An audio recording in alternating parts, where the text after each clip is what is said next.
তো সব খেয়ে নিলি, আমাকে একটু দে। তুই খাবি না? আরে তোমরা দুজন এখানে হাসাহাসি করছো আর আমি তোমাদের সারা কলেজ খুঁজে বেড়াচ্ছি। কেন, কি হয়েছে? কি হয়েছে মানে? আমার বান্ধবীর সাথে প্রেম করবে আর ওকে একটু সময় দেবে না? শুধু বন্ধুকে সময় দিলেই হবে? কেন, আমাদের বন্ধুত্ব দেখে তোমাদের হিংসা হচ্ছে নাকি? শাকিল শুধু আমার বন্ধু না, ও আমার ভাই। আমরা ছোট থেকে একসাথে বড় হয়েছি। আরে হ্যাঁ রে বাবা, আমি সব জানি, আর নতুন করে বলতে হবে না। কাল আমার বার্থডে, মনে আছে তো?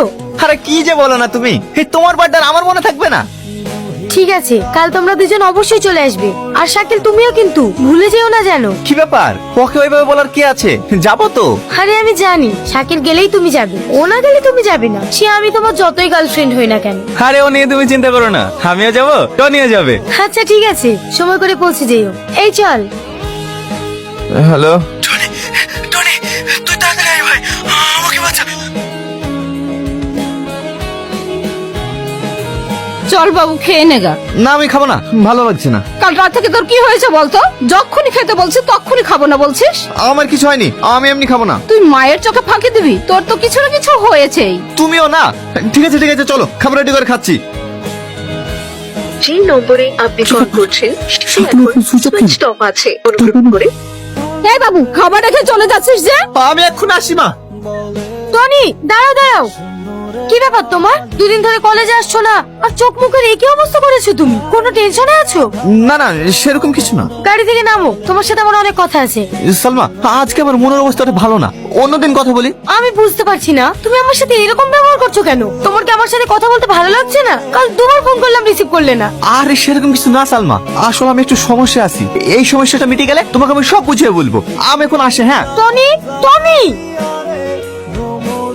শাকিল, শাকিল, এই তুই এখানে শুয়ে আছিস, ফোন সুইচ অফ কেন?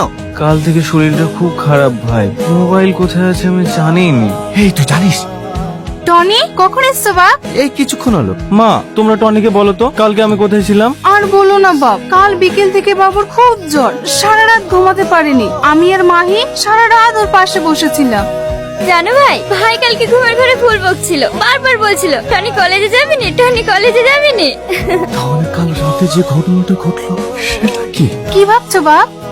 কিছু না। তুমি একটু বসো বাপ, বাবু জ্বর মুখে রুটি মাংস খাবে বলছিল তো, তাই একটু রান্না করেছি। বুড়ি তো টনি ভাইয়ের জন্য মাংস রুটি নিয়ে আয় তো। না না খালামা, আমি আজ কিছু খাবো না, অন্যদিন খাবো। আমি আসছি। ছাদে একা একা বসে কি করছিস?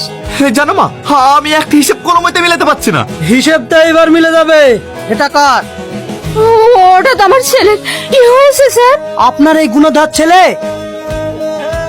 কিরে, বড় দাদা হয়ে গেছিস মনে হচ্ছে, হ্যাঁ? বল। বিশ্বাস করেন স্যার।